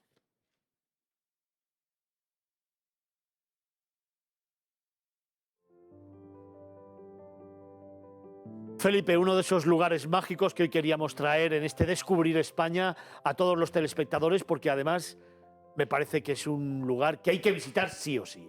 Es obligatorio visitarlo. Ten en cuenta que en España, cuando a partir de la mitad, a partir de los años 50, se comenzó un plan de desarrollo, de construcción de pantanos, de embalses, gracias a los cuales hay que reconocer que ahora tenemos agua todos, porque a un momento se había criticado, pero fue una construcción. Claro, evidentemente esas construcciones hicieron que muchos pueblos que estaban próximos a las cuencas pues desapareciesen, ¿no? Fue, por ejemplo, el caso de Riaño en León. Sin embargo, Granadilla es un pueblo que se ha mantenido porque, como tú bien has dicho, el pantano no se ha llenado nunca y ha respetado esa población. Población que en los años 60 tuvo que abandonar la localidad y no se construyó otro pueblo, como ocurre en otros sitios, un nuevo pueblo, una nueva Granadilla donde colocarse, sino que emigraron a diferentes pueblos de la zona. Es un pueblo especial, pueblo mágico, es un pueblo perfecto, es un pueblo que tiene pues, todo lo que hemos comentado, es un pueblo que tiene de todo, es un pueblo que hay que recorrer, pues como nos gusta decir a nosotros, despacio, saboreándolo, poco a poco y paso a paso. Y decir, bueno, aquí voy a aprovechar el castillo, un castillo muy singular por la forma que tiene, es una forma que no es normal. Hemos visto que en España hay otros castillos de otras formas también diferentes, este es distinto. Hay que subir a la torre, a una de las torres, para ver el pantano en toda su extensión, que es un pantano enorme de longitud. No recuerdo la cantidad de hectáreas que cubre y la cantidad de metros cúbicos que carga en su capacidad. Es un pantano enorme, del cual después, si quieres, comentamos un poco las islas que hay con toda la fauna y la flora, porque el entorno, o sea, lo importante de la parte de Granadilla, además de recorrer las calles y ver ese sabor, esa magia que desprende el pueblo, que desprende magia, es ver el entorno natural que tiene, que es un entorno que yo creo que ambos dos compaginan lo que es el lugar, compaginan lo que es el recorrerlo. Aquí en Miradas Viajeras tuvimos la oportunidad de visitar Granadilla hace un año y la verdad es que nos dejó sorprendidos. Por eso hoy te lo hemos querido traer, porque nos representa uno de esos pueblos de España que efectivamente, como nos cuenta Felipe Alonso, no está olvidado, ni muchísimo menos, sino que mantiene toda la magia, el sabor y la esencia de lo que fue, y que yo creo que le da un halo de autenticidad. Y a mí me gustaría, Felipe, que nos des algunas pistas para saber cómo visitarlo. Bien, lo primero es ir a algunas de las poblaciones cercanas donde está el centro de visitantes y te dicen a qué hora está abierto el castillo. El pueblo está abierto, pero el castillo no está abierto. Son unas horas determinadas para verlo, y la temporada hay que ver si es temporada de verano o temporada de otoño o temporada de invierno. Yo lo que haría sería, bueno, hay que llevar una pista que te lleva hasta la entrada, hay un aparcamiento, la entrada es el castillo, evidentemente es el castillo. Yo casi dejo el castillo para el final, y lo que hago es perderme por las calles. Me meto por una calle empedrada donde voy viendo a ambos lados edificios con cierto sabor de piedra mística y misteriosa, hasta llegar a la Plaza Mayor, evidentemente. Luego puedes llegar pues, a recorrerte todo lo que es la zona de hacia la ribera, hacia abajo del todo, hacia la ribera ya del pantano. Es muy divertido el observar a ambos lados de las calles esas roderas que hay, para que el agua, cuando llueve, el agua caiga por ahí y vaya al pantano. No vas a encontrarte, como en algunos otros pueblos que aparecen esos sumergidos, que de repente hay sequía y aparece el pueblo y la gente lo visita, no vas a encontrarte ninguna humedad en las paredes, ni ningún musgo, ni nada, ni ninguna alga de una, digamos, de río, ¿no? Para diferenciarla de la del mar. Vas a ser un pueblo limpio, o sea, es un pueblo limpio, súper limpio, y un pueblo que merece la pena recorrerlo en cualquier momento. Luego, tú vuelves sobre tus pasos y te metes en el castillo. Y el castillo, para mí, el mejor momento del castillo, subir a las torres, es también, como siempre, es que a mí me gustan los atardeceres. Es el atardecer para ver el reflejo del sol en el agua del pantano. Pero también desde allí vas a ver la magnificencia de ese pantano, la extensión que comentaba antes, que desconozco, no me acuerdo ahora mismo. Gabriel y Galán, ¿no? Gabriel y Galán, la extensión que tiene, y sobre todo una cosa muy interesante, es que hay una serie de islotes a lo largo del pantano, donde tienes un montón de fauna y flora muy interesante. Tienes un montón de patos que anidan allí, tienes una zona, ya cuando desaparece el pantano, digamos que a su extremo, tienes un montón donde puedes encontrarte a ver rapaces. Y hay una cosa muy interesante que la gente debe saber, y es que allí es donde anida mal dicho, pero vamos, digamos que donde, bueno, va a decir anida, aunque no sea un pájaro, es el lince ibérico. El lince ibérico lo puedes encontrar, está allí, protegido evidentemente, y está en un momento de reproducción no asistida, pero vamos, controlada, para que de nuevo tengamos ese representante de la fauna ibérica que en algunas otras comarcas de la Comunidad de Madrid y de la Comunidad Española ha desaparecido. Vamos a cambiar anidar por habitar, por ejemplo, ¿no? Sí, es una forma de, Oye, Felipe, de hablar. Felipe, dentro de esa magia que tiene este municipio, para ir terminando, dentro de la magia que tiene y esa autenticidad que tiene, estoy convencido que alguna curiosidad nos tienes guardada. Bueno, hay muchas curiosidades, o sea, por ejemplo, que está dentro está dentro de un programa de pueblos no abandonados, pero pueblos en reconstrucción, donde además se lleva la Extremadura, el gobierno extremeño, está llevando colegios allí para que lo visiten y vean. Es decir, no se puede perder la historia de la comunidad, la historia de un país, ¿no? Y van allí y, de hecho, hay muchos de las universidades de Extremadura, de los centros universitarios, van a trabajar allí en la restauración, con lo cual yo creo que es una forma de aprovechar también un poco lo que puede ser Granadilla, llegar allí, verlo y restaurarlo, ayudar a restaurarlo. ¿Qué más quieres que te cuente? Pues que hay los vecinos, o habitantes que se tuvieron que marchar, o las familias que quedan, no han olvidado Granadilla, es decir, se han ido a otros pueblos de la zona, pero no lo olvidan. Y en verano hacen 2 fiestas, van a Granadilla digamos que a volver los que son mayores y todavía viven, a ver sus casas y ver que la casa suya, yo creo que tienes una experiencia impresionante, el que tú llegues, que tú te fuiste en el año 60 o 65, te tuviste que marchar de tu casa, tuviste que ir a otro sitio diferente a vivir y que ahora, años después, iba a decir casi un siglo después, no un siglo después no, pero en el siglo XXI, o sea que tú puedes volver al pueblo y puedas entrar en tu casa a verlo otra vez, o sea, tiene que ser una sensación. Yo creo que tiene que ser algo de ponerte los pelos de punta, decir, bueno, sigue aquí, o sea, aquí he vivido yo toda mi vida, o he tenido mis hijos, o sea, tiene que ser una sensación, vamos, yo sinceramente, si yo fuese de Granadilla, nunca me la perdería. Esto se celebra 2 veces al año, creo recordar, sí. Día 15 de agosto, el Día de la Virgen, sí, y luego el Día de los difuntos, ¿no? Sí, que se va a acompañar, evidentemente, van a ver, es una celebración muy, muy importante, pero ya te digo, o sea, yo creo que debe ser, o sea, no sé, es que no me lo imagino, debe ser impresionante. Son los pueblos y las historias del profe, de Felipe Alonso, otro de nuestros tertulianos, viajero, escritor y grandísimo profesional del sector del turismo y de los medios de comunicación. Nosotros tenemos que cerrar puerta a España, tenemos que cerrar puerta a esta sección, pero todavía nos quedan muchas cosas que contarte. Ahora nos vamos a ir a descubrir un nuevo patrimonio de la humanidad.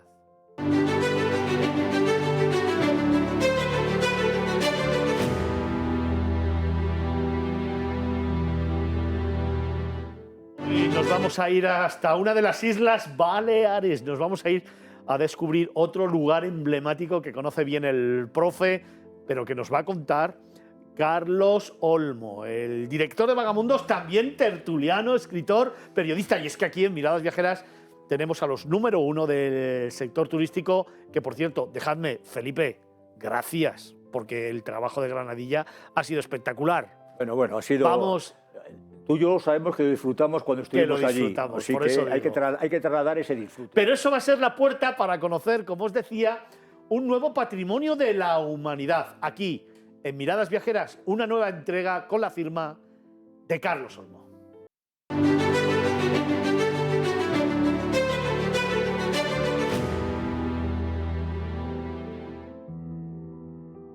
Paisaje cultural de la Sierra de la Tramontana. Es Patrimonio UNESCO desde el año 2011. Carlos, emblemático, mimético, mágico. Se nos acabarían los calificativos para un lugar de esos que te quedas mirando lo exhorto y dices, Dios, ¿cómo puede ser posible? Primero, que permanezca así, pero segundo, que inventaran algo tan bonito y que todavía a lo largo de los años y de los siglos nos siga transportando a una época pasada y nos siga aportando información. Bueno, es que son más de 1000 años de trabajo, de curro muy duro, y obviamente hace 1000 años no lo hacían pensando en el futuro en que la UNESCO lo nombraría Patrimonio de la Humanidad, que por supuesto, y es una de las excepciones que hay, es mixto. Siempre me gusta precisar el por qué hay muchos lugares que son naturales, hay muchos lugares que son culturales y muchísimos menos, no llega al 5% de los 1.300 y pico que hay en todo el mundo, tienen las dos características, los dos valores, mixto. Porque por un lado es un paisaje extraordinario, obviamente no sabemos cómo era hace 1000 años la Sierra de la Tramuntana o Serra de la Tramuntana en mallorquín, pero sí sabemos lo que primero la cultura árabe, que todos conocemos las maravillas que hicieron en su momento con la gestión del agua, ya sea lúdicamente, como por ejemplo pues en Granada, ¿no? Esos chorritos de agua, esas fuentes, esos... La elegancia, todo, ¿no? Sí, el diseño, todo. La paz. Yo creo que era el equivalente a los spas de ahora. Esa cultura nuestra tan española del spa y del balneario, pues empezó ahí, ¿no? En el uso y disfrute del agua. Pero es que luego estaba la parte de la supervivencia. Como en una isla con un paisaje bastante agreste, bastante inclinado, donde si llueve el agua se corría por las laderas, a veces provocaba inundaciones, a veces provocaba desprendimientos. ¿Cómo hacemos para domesticar el agua con una tecnología de hace más de 1000 años? Entonces, bueno, pues ese trabajo de siglos, primero por los árabes y luego a partir del siglo XIII con la reconquista de la isla por los cristianos, por los católicos, pues bueno, al final todo esto ha derivado en que la UNESCO se ha quitado el sombrero porque se ha dado cuenta de que esto es un valor único e absolutamente especial en el mundo. La Sierra de la Tramuntana en la isla de Mallorca, en Baleares. Carlos, nos has explicado un poco qué es un patrimonio UNESCO mixto, por qué, pero a mí me gustaría que nos hicieras, lo estamos viendo en las imágenes, una radiografía de lo que el viajero se va a encontrar si decide ir a visitarlo. Bueno, pues por supuesto, carreteras muy reviradas, porque estamos hablando de una zona de montaña, carreteras que en muchos casos nos llevan a ver zonas aterrazadas hechas por el ser humano, porque lo que yo decía antes, ese agua que antes caía por las laderas de la montaña y se acababa perdiendo, pues los árabes pues diseñaron un sistema de terrazas que por un lado recogía el agua y permitía plantar frutas, olivos. Estamos hablando de, pues eso, de una zona donde se produce uno de los mejores aceites de oliva de España.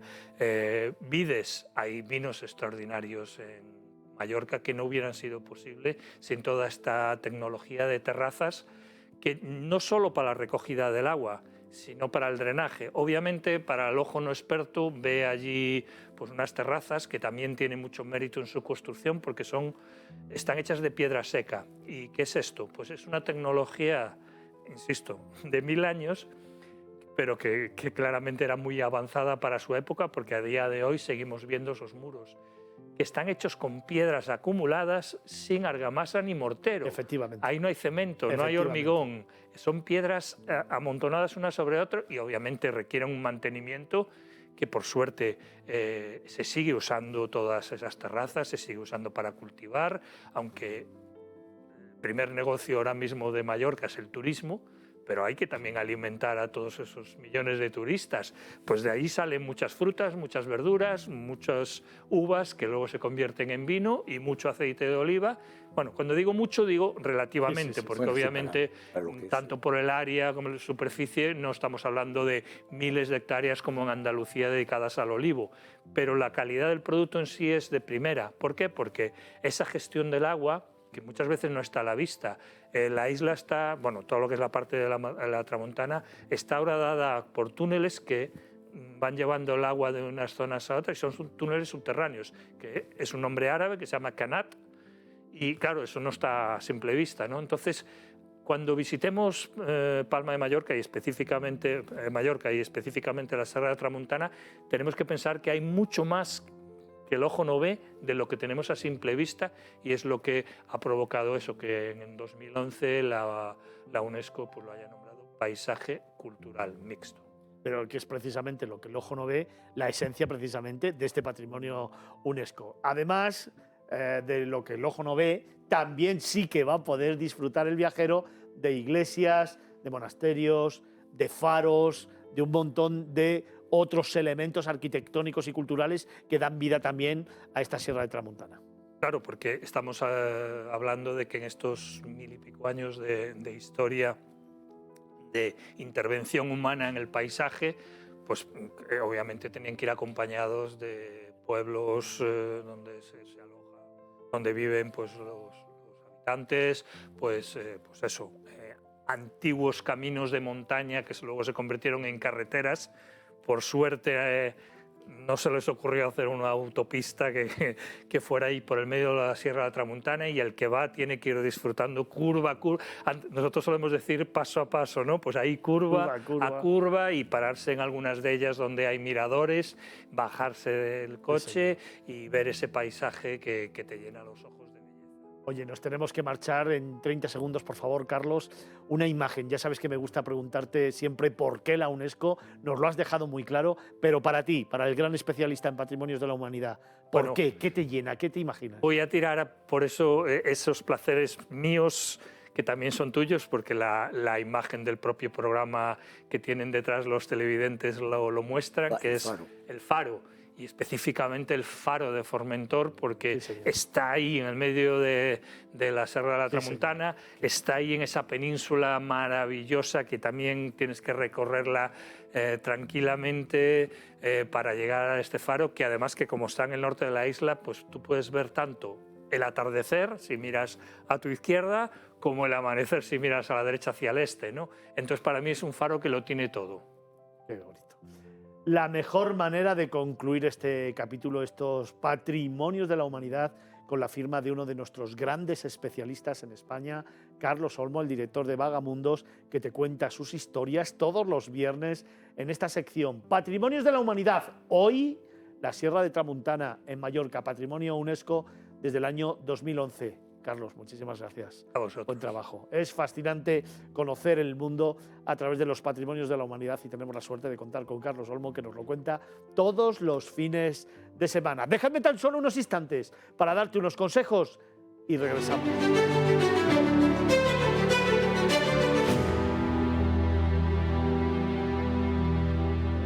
Continuamos nuestro camino en esta tarde de viernes y es tiempo de que anotes los planes que tenemos aquí en Miradas Viajeras Magazine, en Negocios Televisión, en Movistar Plus. Es tiempo de planes.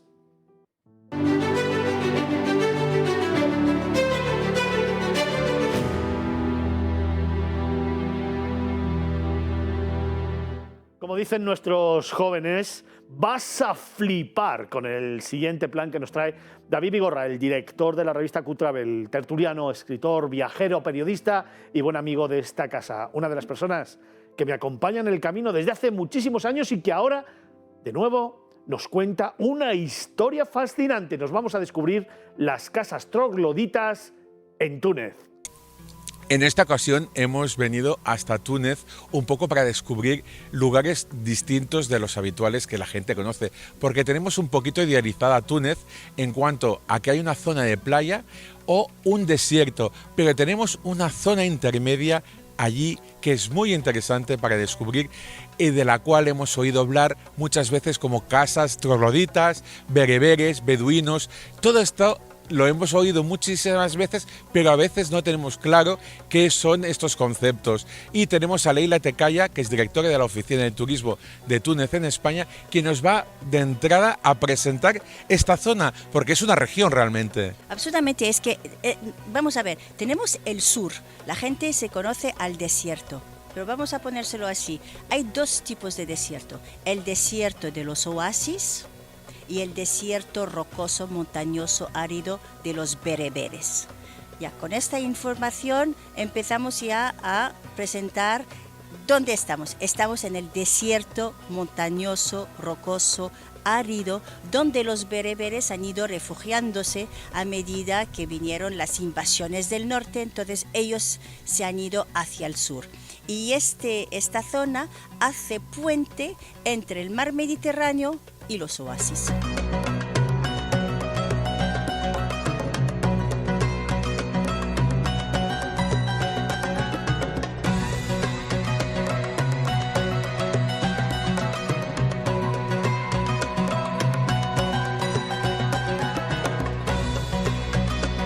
los oasis que ya serán la puerta del desierto. ¿Y qué nombre tiene esta zona?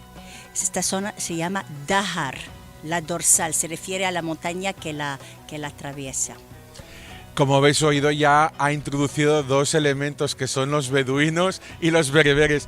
Vamos a explicar un poquito cuál es la diferencia, para no liarnos, porque seguro que en casa nos estamos liando muchísimas veces, sobre todo también por mitificación de las películas, ¿no? del cine.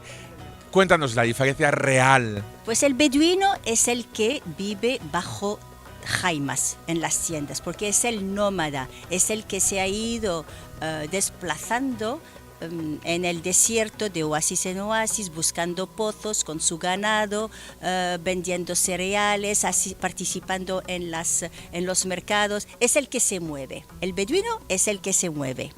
Y el bereber es el que se ha refugiado, es muy sedentario el bereber, es el autóctono, es el que vivía desde siempre aquí en esta tierra y se ha ido refugiándose, como decía, en el sur, cada vez que había unas invasiones del norte. Cuando llegaron los musulmanes, intentaron de convertirle al Islam y ellos se negaron y se han ido hacia el sur haciendo resistencia.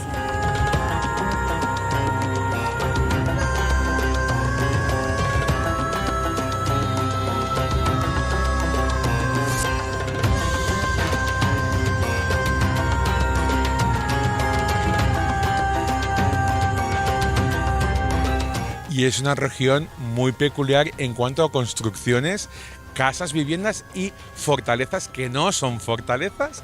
Exteriores parecen fortalezas, pero no lo son, como el caso del que estamos ahora mismo aquí. Efectivamente, estamos en Qasal Ouled Dabbeb, es el castillo de los hijos de Dabbeb, será un hombre que habrá una familia que habrá vivido en aquel tiempo, y esta parece un castillo, pero no es un castillo, es un conjunto de graneros reunido hacia el interior, pero desde fuera parece como un castillo, una fortaleza. Entonces ellos se refugian dentro de este ambiente con sus Sí, exacto, son como casitas, como silos. Cada familia tenía su grano aquí almacenado y todos juntos lo protegían, por eso aparenta ser una fortaleza de forma exterior, pero realmente aquí se convivía y se protegía el grano, que era el sustento. Absolutamente, lo has descrito perfectamente, es esto. Se trata de una forma de reorganización para defenderse del enemigo que se supone que estaba afuera.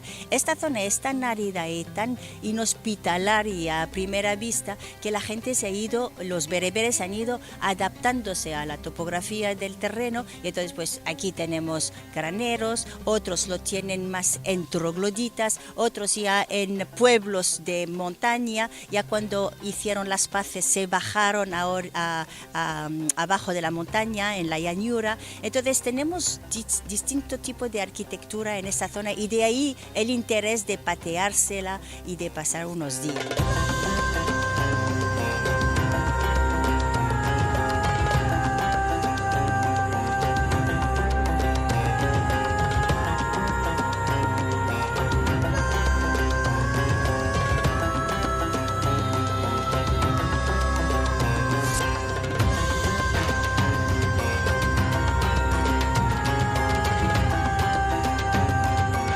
Y aquí hemos introducido el cuarto elemento, que son los trogloditas, que si bien existen en otras culturas, porque es una forma también de vivir, aquí también son peculiares y son adaptados a la región. ¿Cómo son las casas trogloditas? Pues el claro ejemplo es el de Matmata, que ha inspirado, están debajo del suelo, son subterráneas y están construidas dentro de una montaña. Entonces se puede subir la colina y verla desde arriba. Y esta forma de construcción ha inspirado George Lucas para su saga de las Guerras de las Galaxias, y ahí tenemos algunos ejemplos para los frikis. Es que es inconfundible. Esto es Star Wars, no, está inspirado en Matmata en este caso, por ejemplo. Sí, porque ahora en televisión seguramente estáis viendo el fondo y no os penséis por ningún momento que es un decorado, sino es la auténtica realidad. Y es que esta es la región que nadie se a veces la gente se olvida, pero que no debe olvidarse, sobre todo para conocer el verdadero Túnez, el que está entre la costa y el desierto.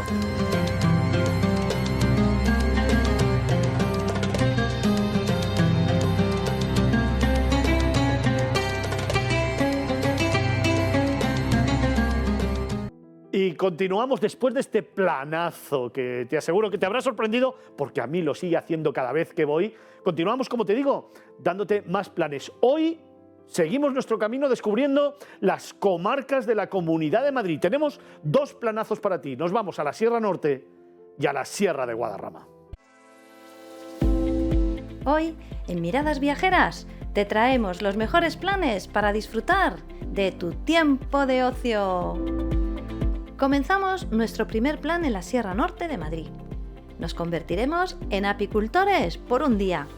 En Robledillo de la Jara viviremos el día a día de un apicultor. Nos vestiremos con un traje de seguridad y realizaremos actividades como encender el humero, abrir una colmena y observar sus distintas partes. De una manera tradicional y al aire libre, aprenderemos sobre el cuidado y mantenimiento de los panales y descubriremos los secretos para elaborar una miel 100% artesanal. Por supuesto, extraeremos y envasaremos nosotros mismos nuestro propio tarro de miel que nos llevaremos a casa para disfrutarlo con la familia. Para nuestro segundo plan, nos iremos a Bustarviejo para vivir una de las experiencias más bonitas que se puede realizar con animales. Hablamos de abrazar a los caballos. Una forma preciosa de conectar con estos nobles animales, acercándonos poco a poco y dejando que sean ellos los que inicien el contacto. Una actividad que les encanta a los más pequeños de la casa y una razón más para conectar con la naturaleza en un entorno envidiable. En nuestro tercer plan visitaremos el convento de San Julián y San Antonio en la Cabrera. Una joya del románico que data del siglo XI, pero se cree que su origen podría ser incluso anterior. Símbolo de una época convulsa como fue la Reconquista, hoy en día se puede visitar para admirar su arquitectura, sus preciosos claustros y su aura de quietud y tranquilidad. Una visita ideal para aquellos amantes de la historia y los enclaves de paz y espiritualidad. En nuestro cuarto plan, cambiamos de comarca para dirigirnos a la Sierra de Guadarrama. Exploraremos la Ruta de la Barranca, una zona preciosa de la Sierra de Madrid, en el Parque Regional Cuenca Alta del Manzanares, reserva de la biosfera desde 1992. Recorreremos un enorme pinar salpicado de jaras, disfrutando de una agradable jornada de senderismo. Bordearemos el río Navacerrada y ascenderemos tranquilamente por pistas forestales hasta el impresionante mirador de las Canchas, desde el que divisar el famoso Pico de la Maliciosa e incluso otear a lo lejos las 4 torres de Madrid. Con nuestro quinto plan disfrutaremos de una cata de la mejor ginebra estilo London Dry Gin elaborada en la Comunidad de Madrid, el mejor agua de la Sierra de Guadarrama y los botánicos 100% naturales y de proximidad como el cantueso, las hojas de olivo, la naranja, el limón o el regaliz.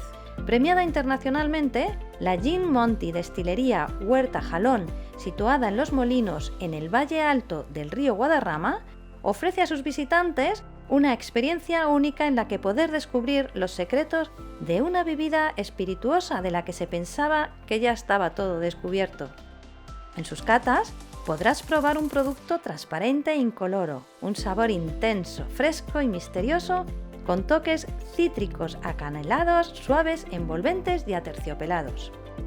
Para nuestro sexto plan, te proponemos una visita a uno de los edificios históricos más populares de la Comunidad de Madrid. Te llevamos al Castillo de los Mendoza, en Manzanares el Real. Este edificio, construido en el siglo XV, es la plasmación arquitectónica de una sociedad a caballo entre 2 épocas, la caballeresca medieval, con sus elementos defensivos como el antemuro o la entrada codada, y la renacentista humanista, con sus grandes salones, fachadas decoradas y magníficos miradores más propios de un palacio. Recorre los salones de este magnífico edificio en una visita guiada para aprender todo sobre el que probablemente sea el castillo más emblemático y bonito de la Comunidad de Madrid. En Becerril de la Sierra se encuentra nuestro séptimo plan. realizaremos la ruta del toro y del cerdo ibérico Ganadería Retamar, presentada por la finca Las Tejoneras de Becerril de la Sierra. Todo el recorrido que realizaremos a lo largo de la ruta se realizará con vehículos adaptados. Durante la actividad observaremos las reses en su hábitat natural con la compañía de un experto que explicará los procesos de selección de la raza, la vida en la finca y el trabajo que conllevan estos animales de la Sierra de Guadarrama. Un plan con el que los niños disfrutarán de lo lindo y aprenderán mucho más de la ganadería. Y para descansar de una jornada intensa y cargada de actividades, qué mejor que relajarse en el Box Art Hotel Alpino de Navacerrada. Unas instalaciones preparadas para garantizar el mejor descanso en un entorno espectacular. Cada detalle ha sido pensado para combinar sofisticación, elegancia y modernidad con la calidez y la poesía de una cabaña de montaña, ideal para escapadas de fin de semana para disfrutar de la naturaleza y de la gastronomía. Perfecto para reuniones y eventos corporativos, con amplios salones y múltiples posibilidades. A 40 minutos del centro de Madrid y para siempre en tus recuerdos. Anótatelos todos. La próxima semana te traeremos los mejores planes para disfrutar de tu tiempo de ocio. Pues llega el momento de terminar. Han sido minutos fascinantes, han sido momentos excitantes, donde te hemos seguido contando historias y relatos en este tu programa de viajes, en esta la televisión del turismo, en Movistar Plus, en Negocios Televisión, en Miradas Viajeras Magazine. Gracias, como siempre, en este nuevo capítulo, por hacer el trabajo que habéis hecho fantástico, todo el equipo que forma parte de este programa, nuestros realizadores, nuestros productores, también evidentemente maquillaje, iluminación, guionistas, todos aquellos que hacen posible que cada día Miradas Viajeras esté en la tele. No quiero olvidarme, como siempre, de nuestra postproducción. Cristina, que el otro día fue la primera vez que la nombré, pero que lleva toda la vida con nosotros. Y claro, me dijo, gracias por acordarte de mí. Jo, pues me acuerdo de ti todos los programas, igual que me acuerdo de nuestra gente de sonido, que ya estaba pensando que no la iba a nombrar. Así que gracias, Emma, también por ese gran trabajo que hacéis. Gracias al equipazo, porque sois los mejores, como vosotros también, los telespectadores. Sois el alma de Miradas Viajeras Magazine, de Negocios Televisión, de Movistar Plus. Gracias por estar ahí y nos vemos el próximo fin de semana.